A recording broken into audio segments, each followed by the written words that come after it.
Hello everyone. आज हम geography की जो है दूसरी क्लास शुरू करने जा रहे हैं। इससे कल की हम क्लास में हमने जो है अक्षांश और देशांतरीय विस्तार पढ़ा था अपने भारत का। ये भारत का मैप इतना अच्छा था पर हमारे लिए काम चल जाएगा हमारा, उतना सही है। कल हमने जो है भारत का अक्षांश और देशांतरीय विस्तार पढ़ चुके थे। ठीक है, भारत की जो टाइम जोन है उसके बारे में पढ़ चुके थे, टाइम लाइन थी भारत की, जो टाइम रेखा है उसके बारे में हम पढ़ चुके थे। और दूसरा की टाइम जोन हो गया था हमारा, और हमने अक्षांश से देशांतरीय विस्तार अच्छे से समझ लिया था। और हमने ये देख लिया था कि जो हमारा ग्रीनविच टाइम है, जो ग्रीनविच क्या है, ग्रीनविच वो रेखा है जहाँ से पूरे विश्व का जो है टाइम निर्धारित किया जाता है। वहाँ से हमारा जो टाइम पीरियड, जो हमारा समय रेखा है, ये हमारी समय रेखा है। यहाँ से यहाँ के बीच में कितना अंतर था, तो यहाँ से यहाँ के बीच में है 5.5 घंटे का अंतर, 5.5 घंटे का। ठीक है, मतलब कैसे समझेंगे कि सपोज कीजिए कि लंदन में इस वक्त जो ग्रीनविच है वो वहाँ पे 12 बजे हुए हैं, तो उस वक्त भारत में क्या टाइम हो रहा होगा, वहाँ पे बजे हैं 12 है, और ये अपना भारत है यहाँ पे, तो भारत में कितने टाइम हो रहा होगा, तो वहाँ पे हो रहा होगा 5:30 बजे। यानी कि वहाँ पे कहीं रात के जो है 12 बज रहे हैं, तो हमारे यहाँ पे सुबह का 5:30 बजे हुए हैं। वहाँ पे सपोज कीजिए 3 बजे हुए हैं, लंदन में अभी 3 बजे हुए हैं, तो हमारे यहाँ पे कितना बजा होगा, हमारे यहाँ पे बजा होगा 8:30। ठीक है, इस तरीके से, यानी कि इनडायरेक्टली मतलब क्या है कि हमारे यहाँ पे और लंदन का जो टाइम का पीरियड टाइम है उसमें कितना जो है डिफरेंस है, 5.5 घंटे का। ये 5.5 घंटे कहाँ से आया है, कल मैंने बहुत विस्तार से इसके ऊपर चर्चा की थी, पर एक बार थोड़ा सा बता देता हूँ। जो 1 डिग्री देशांतर होता है, देशांतर रेखा के लिए आप कल का वीडियो अच्छे से देख लीजिएगा, उसमें अच्छे से समझ में आ जाएगा कि देशांतर रेखा और अक्षांतर रेखा बोलते किसको हैं। तो जो हमारी देशांतर रेखा है में टोटल उनकी जो संख्या है वो 360 है, 360 हमारी रेखाएं हैं। अब जो 1 डिग्री होता है, ये ऐसे पृथ्वी है और इस पर ये देशांतर रेखा है, ऐसे करके करके ये 360 है, 180 इधर 180 इधर। ठीक है, तो जो 1 डिग्री है, 1 डिग्री पर चलने में कितना समय लगता है, हमने निकाला था, वो समय आया था 4 मिनट का समय। ठीक है, 1 डिग्री चलने में कितना समय लगता है, 4 मिनट का समय। तो यानी कि अगर एक देशांतर से दूसरे देशांतर पर जाने में कितना समय लग रहा है, तो वो लगता है 4 मिनट। इस तरीके से हमने समझा था कि जो हमारा है, ये जो हमारा पूर्व पश्चिमी बिंदु है और ये हमारे भारत का सबसे पूर्वी बिंदु है, इन दोनों बिंदुओं के बीच में टाइम जो गैप है वो कितना है, तो जो इनके बीच में टाइम गैप है वो 2 घंटे का है, 2r। यानी कि एक मैंने कल विस्तार से चर्चा की थी, पर एक बात थोड़ा कि यहाँ पे जो अरुणाचल प्रदेश है, अरुणाचल प्रदेश में अगर सपोज कीजिए सुबह के 5 बजे हुए हैं, 5 बज रहे सुबह के, ठीक है, यहाँ पे 5 बजे हुए हैं, लेकिन यहीं पे गुजरात में उस वक्त जो है टाइम कितना हो रहा होगा, तो यहाँ पे वो टाइम हो रहा होगा 7 AM का। यानी कि वहाँ पे 5 बजे है तो यहाँ पे 7। पृथ्वी ऐसे घूमती है, ठीक है, पश्चिम से पूर्व की ओर ऐसे। सूरज यहाँ पे निकल रहा है, ये सूरज है, ठीक है, यहाँ से ऐसे, तो यहाँ पे पहले दिन निकलता है। तो दिन भारत में कहाँ पे निकलता है सबसे पहले, अरुणाचल प्रदेश में। अरुणाचल प्रदेश के बाद धीरे धीरे धीरे धीरे ऐसे मूव करने लगी है पृथ्वी, तो यहाँ पे आ जाती है 7:30 बजे के आसपास। यानी कि क्या है कि अगर अरुणाचल प्रदेश में 5 बजे है तो गुजरात में 7 बजे होंगे, अगर अरुणाचल प्रदेश में 9 बजे है तो यहाँ पर 11 बजे होंगे, यहाँ पर 11 बजे है तो यहाँ पर एक, इस तरीके से टाइम जो है होता है। ठीक है, और जो हमारी जो समय मानक समय रेखा है वो 82.5 डिग्री से होके जा रखी है। और ये इलाहाबाद के यहाँ पर अपना जो इलाहाबाद है, इलाहाबाद के पास में एक शहर है नैनी, नैनी जो है मिर्जापुर जिले के अंदर आता है, वहां से समय रेखा जो है होकर गुजरती है उस पॉइंट से। ठीक है, ये कल की क्लास का जो है थोड़ा सा समरी हो गई। हाँ, आज हम जो है सबसे पहले स्थलीय सीमा देखेंगे भारत की।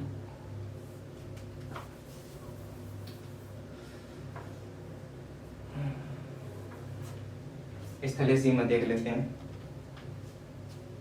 स्थलीय सीमा कैसे देखें, ये हमारा भारत है, ठीक है, इधर यहाँ पे अन्य देश है, म्यांमार है, इधर ये ठीक है, ये अपना जो है बांग्लादेश है, यहाँ पे बांग्लादेश है, इधर नेपाल है, चीन है, इधर अफगानिस्तान है, इधर पाकिस्तान है। ठीक है, अब हमारा जो स्थलखंड है, स्थलखंड कहाँ से है, यहाँ से लेकर के ये वाला हिस्सा और यहाँ तक का ये वाला हिस्सा, यानी कि यहाँ से लेके और यहाँ तक का जो भारत की जो सीमा है वो स्थलीय सीमा यहाँ से, ठीक ऐसे, तो यहाँ से गुजरात से लेके ऐसे ये पंजाब, जम्मू कश्मीर, लद्दाख, इधर उत्तर प्रदेश, बिहार, पश्चिम बंगाल, मेघालय, इस तरीके से अरुणाचल प्रदेश में सब राज्य आने के बाद यहाँ से लेकर के और जो स्थलीय सीमा है, स्थलीय सीमा का मतलब होता है जो स्थल जमीन से जो टच है, उसको बोलते हैं स्थलीय सीमा। तो भारत की जो स्थलीय सीमा है उसकी लंबाई कितनी है? स्थलीय सीमा, स्थलीय सीमा की लंबाई कितनी है? 15,200 किलोमीटर। 15,200 किलोमीटर है स्थलीय सीमा की लंबाई। उसकी स्थल का मतलब समझ गए ना, जो स्थल से टच है। यहाँ पे भी कहीं ना कहीं क्या है, दूसरा देश की भूमि पड़ी है और हमारे इधर है देश की, तो ये क्या है, स्थलीय सीमा है। ऐसे ऐसे यहाँ से लेकर के इधर हिमालय है, इधर ऐसे ऐसे, ये स्थलीय सीमा हो गई। उसके बाद में आती है ये हमारा प्रायद्वीपीय भारत है। मैंने टर्म यूज किया प्रायद्वीप। प्रायद्वीप किसको बोलते हैं? प्रायद्वीप बोलते हैं ऐसा भूमि का भूखंड, ऐसा भूमि का ऐसा क्षेत्र जो तीन ओर से पानी से घिरा हुआ, उसको क्या बोलते हैं? प्रायद्वीप। मतलब कैसे समझेंगे? ये कोई जगह है, अपना भारत ही मान लो, ये अपना भारत है। यहाँ से यहाँ पे इसके इधर भी पानी है, इधर भी पानी है और इधर भी पानी है, ठीक है, इधर भी पानी, इधर भी पानी, इधर। तो ये तीनों ओर से पानी से घिरा हुआ क्षेत्र है। ये कहाँ? तीनों ओर से पानी से घिरा हुआ क्षेत्र है। तो इस क्षेत्र को क्या बोलेंगे? प्रायद्वीपीय बोलते हैं, ठीक है। इतनी यहाँ से आपको समझ बन गई होगी कि प्रायद्वीपीय बोलते किसको है। प्रायद्वीप का मतलब होता है जो वह स्थलखंड जो तीन ओर से पानी से घिरा हुआ हो, उसको बोलते हैं प्रायद्वीप, ठीक है। अब जो ये यहाँ से लेके ये तटीय, इस लंबाई को क्या बोलते हैं? तट। आप कहीं समुद्र के पास गए, जो समुद्र का किनारा है उसको क्या बोलते हैं? तट बोलते हैं ना, तटीय। तो ये जो हमारी तटीय सीमा हुई, तटीय सीमा का मतलब यहाँ पे समुद्र है, पानी पानी है, और पानी के बराबर बराबर जो ये बिछा हुआ है, ये हमारी जो धरती है, इसको क्या बोलते हैं? तट बोलते हैं। तो यहाँ से लेकर के और यहाँ ये पूरा, ये ऐसे यहाँ तक, ये हमारी क्या हो गई? तटीय भूमि बोलेंगे इसको, तटीय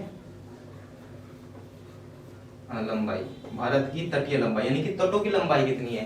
तो तटों की लंबाई जो हमारी है वो है 6,100 किलोमीटर, 6,100 किलोमीटर, 6,100 किलोमीटर। यहाँ से लेकर के यहाँ तक की तटीय भूमि। आप समझ गए ना कि ये समुद्र है, समुद्र के किनारे को, ये सिंपल सी है, इसमें कोई ज्यादा बड़ा लॉजिक तो है नहीं। समुद्र का कोई किनारा है, किनारे को हम बोलते क्या है? तट बोलते हैं ना। मुंबई का तट, इस तरीके का तट का मतलब क्या है कि समुद्र है, समुद्र के किनारे पर हम कहीं बैठे हैं, उस भूभाग को क्या बोलते हैं? तट बोलते हैं। तो हमारी जो तटीय सीमा है उसकी लंबाई कितनी है? 6,100 किलोमीटर, ठीक है। उसके बाद में आता है कुल हमारे भारत में जो है कुल जो है द्वीप बने हुए हैं। ये तो हमारी स्थलखंड, स्थलखंड मतलब ये, ठीक है। अब हमारे यहाँ पे कुछ द्वीप भी हैं, द्वीप को आप नोट कर लीजिएगा, इसमें 2-3 मेन से क्वेश्चन है। तटीय सीमा में एक साइड लिख देता हूँ, फिर इनको थोड़ा जोड़ के बताएंगे। तो तटीय सीमा, तटीय सीमा की लंबाई होगी 6,100 किलोमीटर, ठीक है।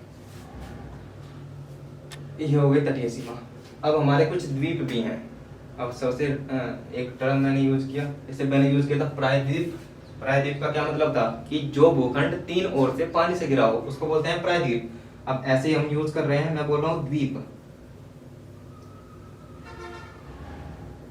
द्वीप, ठीक है। मैंने यूज किया वो टर्म द्वीप। द्वीप बोलते हैं वो भूखंड जो चारों ओर से पानी से घिरा हुआ हो, ठीक है। चारों ओर से मतलब ये कोई भूखंड है, इस भूखंड के चारों तरफ पानी है, इधर भी पानी है, इधर भी पानी है, इधर भी पानी है और इधर भी पानी है। यानी कि ये क्या है? चारों तरफ से पानी से घिरा हुआ है। तो इस क्षेत्र को क्या बोलेंगे? इसको बोलते हैं द्वीप बोलते हैं, ठीक है। इसको क्या टर्म यूज किया जाता है इसके लिए? द्वीप टर्म यूज किया जाता है। जैसे यहाँ पर एक जगह है लक्षद्वीप, जगह क्या है? हमारा केंद्र शासित प्रदेश है लक्षद्वीप, ठीक। ये हो गया हमारा लक्षद्वीप। ऐसे हमारे यहाँ पर अंडमान निकोबार द्वीप समूह। द्वीप समूह का क्या मतलब हुआ कि द्वीप तो था ही, वो द्वीप क्या था? जो चारों ओर से पानी से घिरा हुआ, उसको बोलते थे द्वीप। अब हमने बोला द्वीप समूह। द्वीप समूह का क्या मतलब हुआ कि एक सिंगल चीज को तो द्वीप बोल देंगे, लेकिन बहुत सारे जब द्वीप मिलेंगे तो उन द्वीप को मिलकर क्या बना? वो बना द्वीप समूह बना, ठीक है। तो इनके बारे में दो हैं ही, लक्षद्वीप है इधर और इधर अंडमान निकोबार है। इसके बारे में हम बाद में थोड़ा खुल के चर्चा करेंगे इनके बारे में पूरा, ठीक है। तो यहाँ पे लक्षद्वीप है, यहाँ पे ऐसे लक्षद्वीप, ठीक है। और इधर हमारा क्या है, अंडमान निकोबार है, द्वीप समूह है, इसमें बहुत सारे छोटे छोटे द्वीप से मिलकर क्या बना हुआ है, अंडमान निकोबार द्वीप समूह। अब इसकी जो तटीय रेखा है, इसकी जो तट है, इसके भी तट होंगे ना, तट का मतलब बताया था ना मैंने, समुद्र का जो किनारा है उस पर, मतलब उस किनारे को क्या बोलते हैं, तट बोलते हैं। अब जैसे द्वीप है तो द्वीप के चारों तरफ तट हो गए मतलब, ठीक है। तो इन तटों की लंबाई अगर नापे तो इन वाले तटों की जो लंबाई है, द्वीपीय तटों की, द्वीपीय तटों की लंबाई जो है वो लगभग कितनी आती है, 1416 किलोमीटर, ठीक है।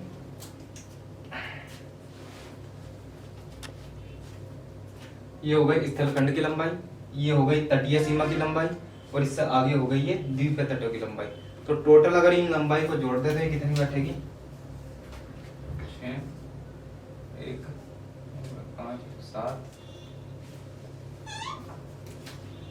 22,716 किलोमीटर, यानी कि भारत की कुल लंबाई कितनी है, सही मतलब चारों तरफ से कितनी लंबाई है भारत की, तो कुल है 22,716 किलोमीटर, ठीक है।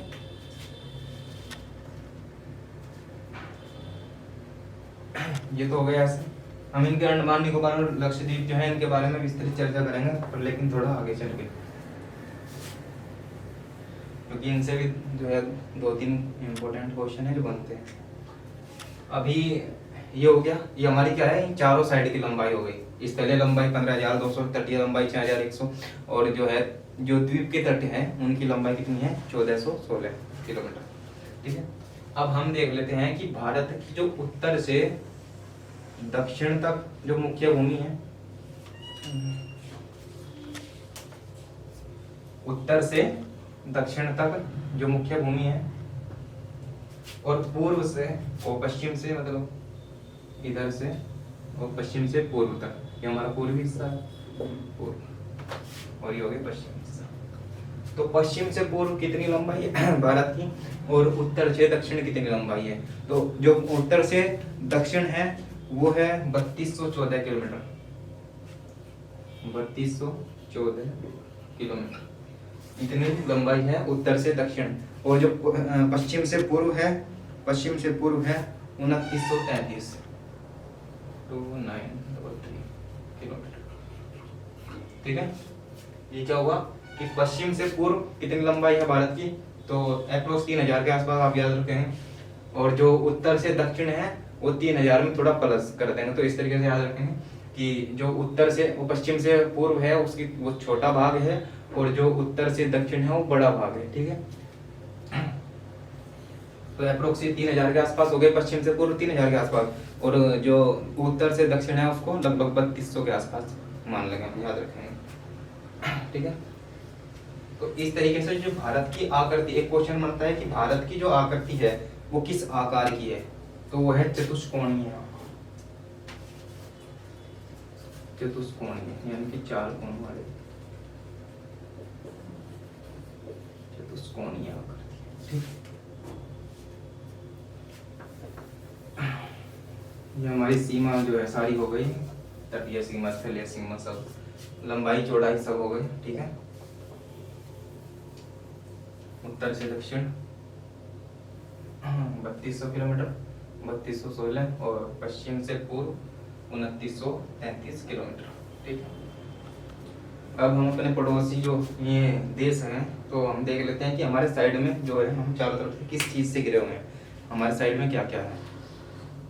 तो ये हमारा उत्तरी हिस्सा है, उत्तर में आपको आराम से सभी को याद ही पता ही होगा, यहाँ पे क्या है, हमारा हिमालय है, पर्वत श्रृंखला,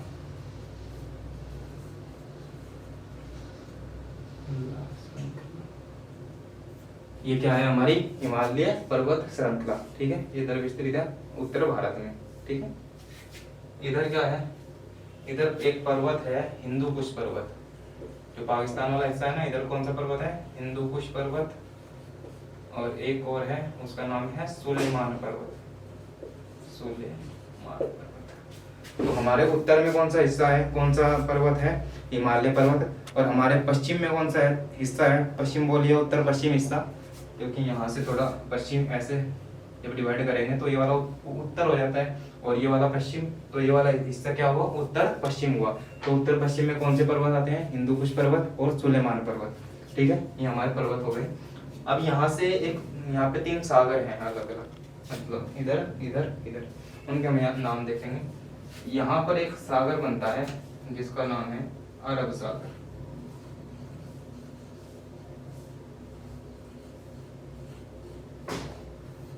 अरब सागर यहाँ पे, और इधर है बंगाल की खाड़ी।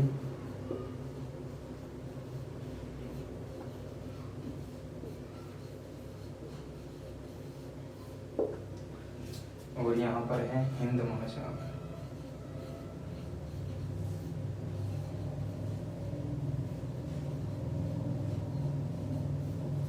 ठीक है, ये हो गया बंगाल की खाड़ी, नीचे हो गया हिंद महासागर और इधर हो गया अरब महासागर।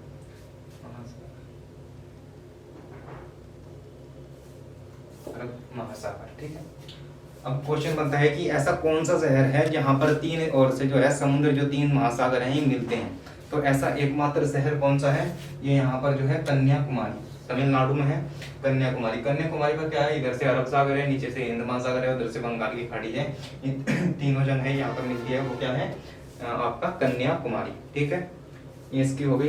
हिमालय श्रृंखला के बारे में हम पूरी श्रृंखला अलग से पढ़ी जाएगी, पूरा अलग से चैप्टर है।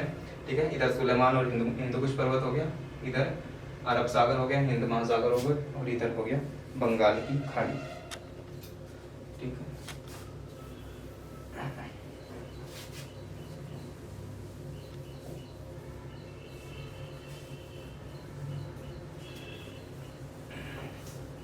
अब हम अपने जो इम्पोर्टेंट 2 हमने क्वेश्चन छोड़े थे, सबसे पहले एक क्वेश्चन देख लीजिए। हमारे भारत में कुल इस वक्त, ये 2020 चल रहा है, जून का महीना, और हम सभी लॉकडाउन है, जून का महीना है। ठीक है, और 2020 इस वक्त क्या है, भारत में 28 राज्य हैं, 28 राज्य हैं, और केंद्र शासित प्रदेश जो हैं वो 8 हैं, 8 केंद्र शासित प्रदेश, केंद्र शासित प्रदेश। ठीक है, 28 राज्य, 8 केंद्र शासित प्रदेश हैं। आप सभी को याद ही होगा कि इससे पहले हमारे पास कितने केंद्र शासित प्रदेश थे, तो इससे पहले 7 केंद्र शासित प्रदेश थे, उनके अभी एक ही साथ नाम लिख लेंगे। पहले 7 केंद्र शासित प्रदेश थे, 7 में अब क्या हुआ कि 2 नए केंद्र शासित प्रदेश बनाए गए थे, एक जम्मू कश्मीर और एक लद्दाख। तो ये अभी बढ़कर कितने हो गए थे, 9 हो गए थे। ठीक है, लेकिन अभी क्या किया गया, दो क्या नाम केंद्र शासित प्रदेश थे, 2 केंद्र शासित प्रदेश, उनको मिलाकर एक बना दिया गया। अब उन केंद्र शासित प्रदेशों के नाम क्या हैं, तो उनके नाम थे दादर नगर हवेली, दादर नगर हवेली, नगर हवेली व दमन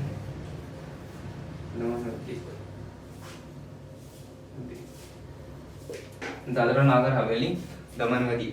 अभी ये थे अलग अलग, पहले इससे पहले अलग अलग थे। अभी क्या कर देगा, इन दोनों को मिला दे गया और ये एक राज्य बन गया। इसका नाम क्या हुआ, दादर नगर हवेली और दादर नगर हवेली और दमन और दीव। इस तरीके से इसका पूरा नाम अब बना, दादर नगर हवेली और दमन व दीव, इसका पूरा नाम हो गया, जैसे हमारा उत्तर प्रदेश। ठीक है, तो ऐसे ही ये प्रदेश, ये बना गया केंद्र शासित प्रदेश और इसका नाम रखा गया दादर नगर हवेली और दमन व दीव, ये इसका पूरा नाम हो गया। तो अब करंटली हमारे पास कितने केंद्र शासित प्रदेश हैं, तो हमारे पास इस वक्त हैं केंद्र शासित प्रदेश 8। हम उन जो है केंद्र शासित प्रदेशों के सबसे पहले नाम जान लेते हैं। ठीक है,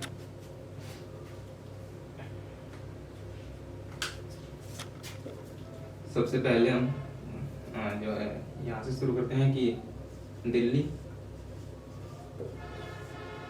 ठीक है,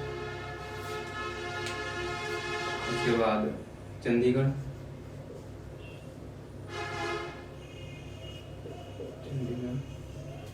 उसके बाद आता है आपका, चंडीगढ़ के बाद में कश्मीर ले लो,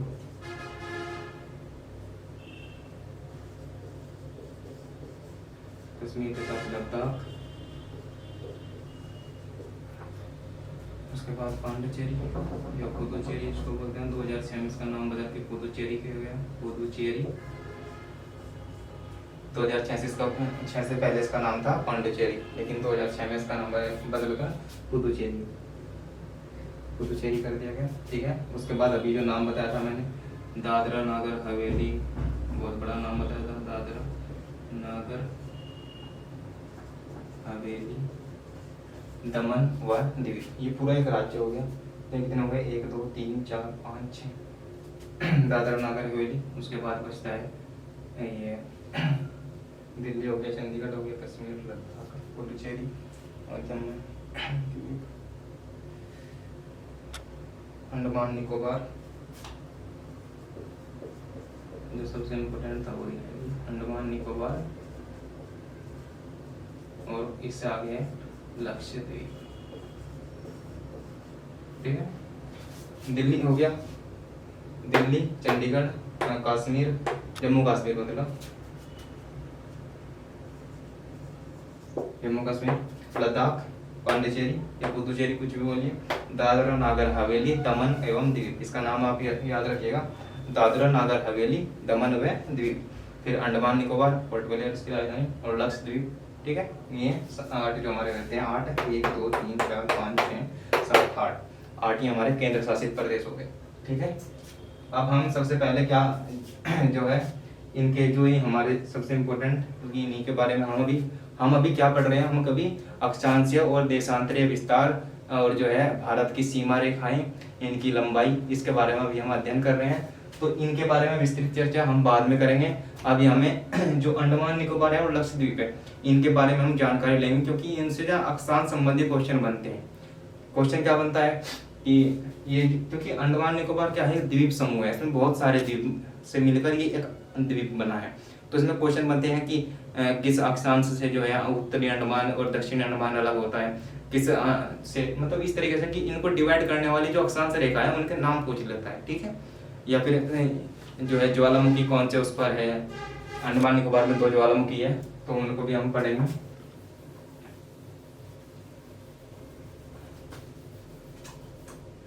ये हो गया 8 राज्य, 8 केंद्र शासित प्रदेश।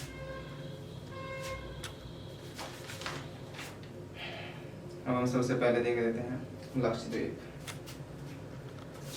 ये अपना यहाँ पर लक्षद्वीप है, ठीक है, ये है अपना यहाँ पे लक्षद्वीप। लक्षद्वीप के ठीक नीचे एक जगह है, एक द्वीप है जिसका नाम बोलते हैं, ये हो गया मिनिकॉय द्वीप, और यहाँ पर एक देश है मालदीव। ठीक है,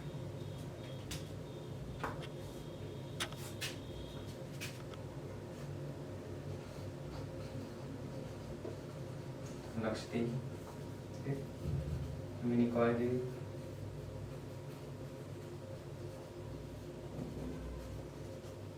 और ये सबसे नीचे एक देश है, यहाँ पे शायद दिख रहा होगा आपको, यहाँ पर एक देश बनाना है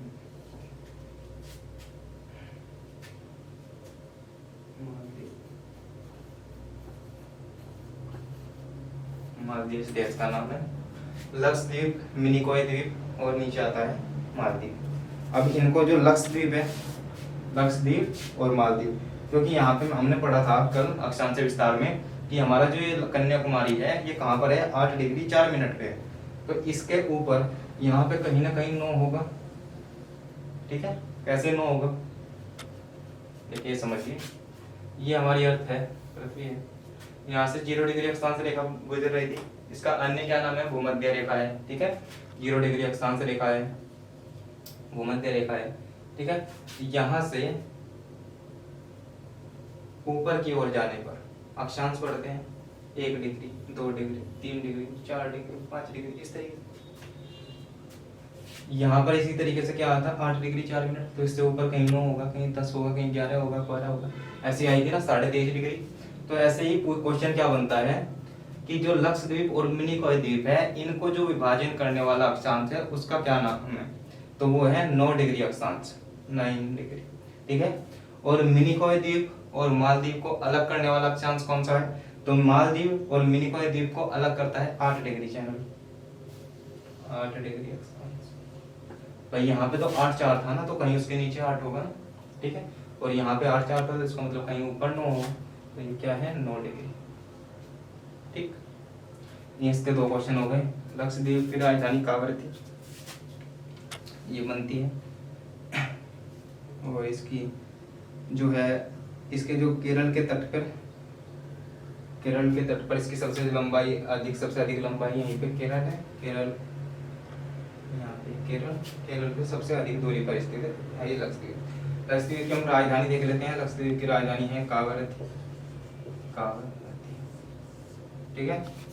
तो लक्षद्वीप और मिनिकॉय द्वीप को जो चैनल अलग करता है वो कौन सा है, 8 डिग्री चैनल। और मिनिकॉय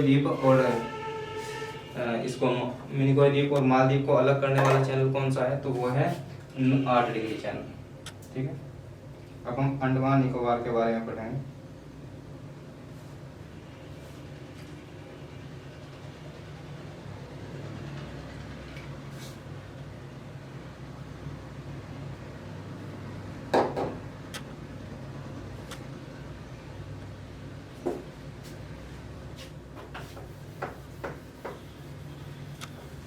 ये लक्षद्वीप कोई एक ही हिस्सा नहीं है, इसके बहुत सारे पार्ट हैं, जैसे मैंने अभी बताया था। लक्षद्वीप यानी कि बहुत सारे द्वीपों का एक समूह है, ठीक है। यहाँ पर छोटे छोटे ऐसे द्वीप है, लेकिन हाँ जो लक्षद्वीप है वो सबसे बड़ा द्वीप है, इसीलिए इसका नाम लक्षद्वीप है।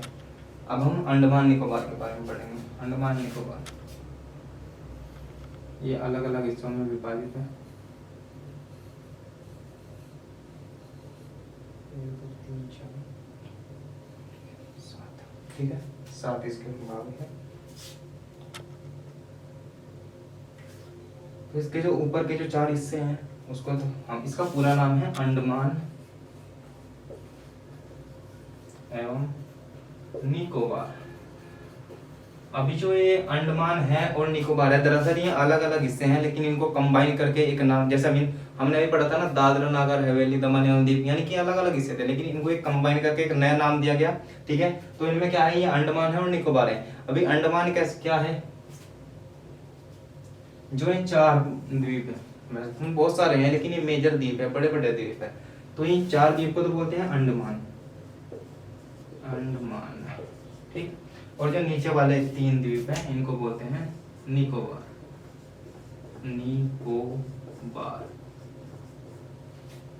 शायद नहीं दिख रहा होगा, ध्यान रखिएगा कि 4 इसमें ऊपर द्वीप है, मैं लिख देता हूँ।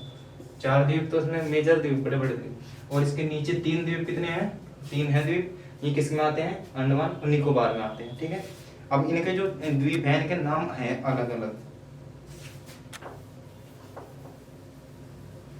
सबसे पहला तो सिंपल क्वेश्चन ये बन जाता है कि जो अंडमान है और निकोबार है इनको अलग करने वाले चैनल का क्या नाम है, क्या, ठीक है। तो 4 और 3 7 इनके बीच से जो चैनल जा रहा है ये वाला, ये किसका क्या नाम है, तो ये है 10 डिग्री चैनल, है ना। लक्षद्वीप और मिनिकॉय को 8, मिनिकॉय और मालदीव को 9, ठीक है। और इसी तरीके से जो अंडमान है और निकोबार है इनको अलग करने वाले चैनल क्या बोलते हैं, 10 डिग्री चैनल। मैंने शायद उसमें गलत बोल दिया। लक्षद्वीप और मिनिकॉय को करता है 9 डिग्री चैनल, और मिनिकॉय और मालदीव को अलग करता है 8 डिग्री चैनल, ठीक। और इसमें है ये अंडमान है और निकोबार है, इनको अलग करने वाले को बोलते हैं 10 डिग्री चैनल। अब इनका नाम है उत्तरी अंडमान, और इसका नाम है मध्य अंडमान, फिर दक्षिण अंडमान, मध्य अंडमान, इसका नाम हुआ दक्षिण अंडमान,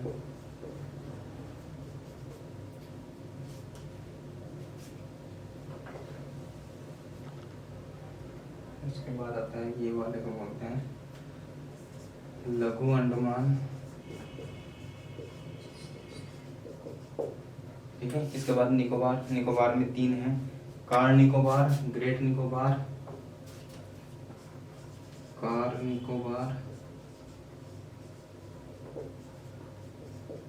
ग्रेट निकोबार,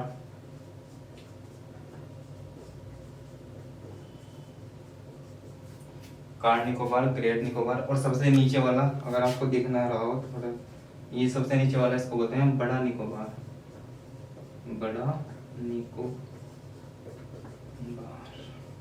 ठीक है। तो ऐसे क्या हुआ, उत्तरी अंडमान, फिर मध्य अंडमान, फिर दक्षिण अंडमान, फिर लघु अंडमान, फिर निकोबार में आता है तो कार निकोबार, ग्रेट निकोबार और फिर बड़ा निकोबार। ठीक है, ये इसके। और ये किस चैनल के द्वारा सबसे इसमें इम्पोर्टेंट क्वेश्चन यही है कि ये कौन से चैनल के द्वारा अलग होता है, तो ये जो है 10 डिग्री चैनल के द्वारा अलग किया जाता है।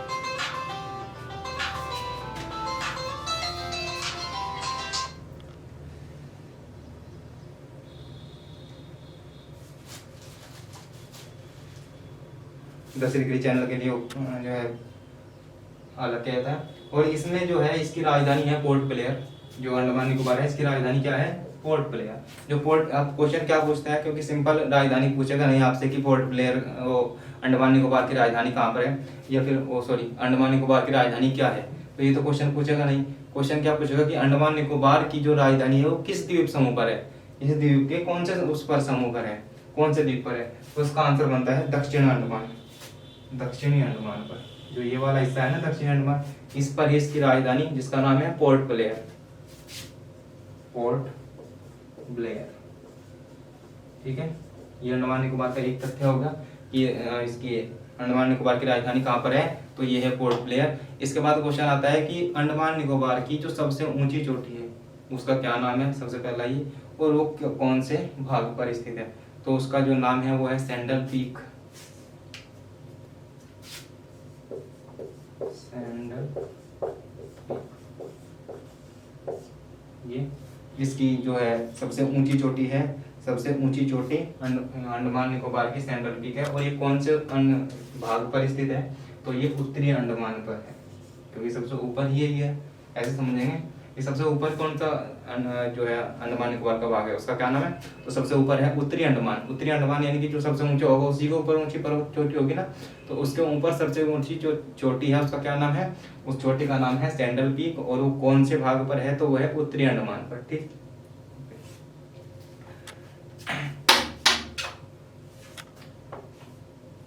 इसमें से ये क्वेश्चन हो गया। और एक क्वेश्चन बनेगा, वैसे तो सभी को आता ही है, कि जो अंडमान निकोबार है वो कौन सी मतलब कौन से सागर में स्थित है, अंडमान निकोबार द्वीप समूह कौन से सागर में है, तो यहाँ पर क्या है, यहाँ पर है बंगाल की खाड़ी, तो बंगाल की खाड़ी में स्थित होगा। ये बंगाल की खाड़ी का सबसे बड़ा द्वीप समूह है। इस बंगाली खाड़ी, आप जो भारत का नक्शा देखेंगे, जो मानचित्र है भारत का, इसमें जितनी भी बंगाल की खाड़ी जो है फैली हुई है, उसमें जो सबसे बड़ा द्वीप समूह है वो कौन सा द्वीप समूह है, वो है आपका ये अंडमान निकोबार द्वीप समूह। इसी तरीके से इधर आ जाइए, इधर क्या है, अरब सागर। अरब सागर में जो है पूछेगा क्वेश्चन कि लक्षद्वीप कौन से महासागर में स्थित है, तो लक्षद्वीप कहाँ पर स्थित है आपका, लक्षद्वीप आपका यहाँ ये अरब सागर। ठीक है, इसके बाद इसमें एक दो क्वेश्चन और है।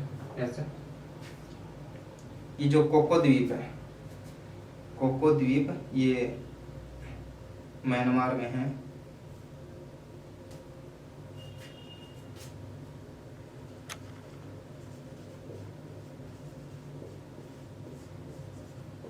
कोको द्वीप, अब पूछता है कि कोको द्वीप जो है कहाँ पर स्थित है, कोको द्वीप कहाँ पर स्थित है, बंगाल की खाड़ी में स्थित है। और कोको द्वीप जो है किस देश का द्वीप है, यानी कि हर उस पर द्वीप का कब्जा है ना, अब हमारा अंडमान निकोबार है, इस पर हमारा कब्जा है, ये हमारा है। तो इसी तरीके से पूछेगा कोको द्वीप जो है किस उसका हिस्सा है, कौन से देश का हिस्सा है, भारत देगा या म्यांमार देगा उसमें ऑप्शन में, तो आपको आंसर क्या लगाना, कोको द्वीप जो है म्यांमार का हिस्सा है। ठीक है, इसकी सबसे ऊंची चोटी आपको हो ही गई। ठीक है, इसके अलावा इसमें लगभग इसमें 572 के आसपास द्वीप हैं। जो अंडमान निकोबार, जैसे हम छोटे छोटे पढ़ रहे हैं ना, तो इसमें जो अंडमान निकोबार श्रेणी है इसमें 572 के आसपास छोटे छोटे द्वीप बने हुए हैं। लेकिन ये मैंने पहले ही बताया था कि ये बड़े बड़े द्वीप हैं, इनके बारे में हमें चर्चा करनी है। ठीक है, और यहाँ पर एक क्वेश्चन बनता है कि यहाँ पर एक चैंपियन नाम की जो होती है ना श्राप, उसी नाम की एक जनजाति रहती है, चैंपियन, चैंपियन नाम की, चैंपियन नाम की जो जनजाति थी, इसने पहली बार, प्रथम बार इसने यहाँ पर मतदान किया था, यानी कि चुनाव में भाग लेने वाली अंडमान निकोबार की पहली जनजाति कौन सी थी, तो वो थी चैंपियन। ठीक है, चैंपियन इसका नाम था। ठीक, आज के लिए हम ये लेक्चर यहीं पर रखते हैं। आज हमने अक्षांश मतलब अक्षांश से संबंधित और देशांतर से संबंधित जो क्वेश्चन देशांतर का काम सबसे इम्पोर्टेंट, जो देशांतरीय रेखाएं होती है उनका काम हमारा केवल समय से संबंधित है। समय के बारे में हम कल अच्छे से पढ़ चुके थे। अब जो अक्षांश है, भारत के बीच से जितनी भी अक्षांश रेखाएं होकर जा रही हैं उनसे जो क्वेश्चन मेजर क्वेश्चन बन सकते थे वो मैंने यहाँ पर बता दिए आज की और कल की क्लास में, जो इससे पीछे क्लास कराई थी उसमें। और आज ये अक्षांश विस्तार के जो कुछ मुख्य क्वेश्चन थे ये आज हमारे हो गए। इसके बाद हम अगली क्लास करेंगे। अगली क्लास में हम जो है भारत के बारे में, अंदर के जो है इसके राज्यों के बारे में पढ़ेंगे और इसकी जो है साइड में देश जो है इसके पड़ोसी देश हैं उनके बारे में हम चर्चा करेंगे। ठीक है, ओके, आज के लिए बस इतना ही। Okay, thank you so much for watching my video.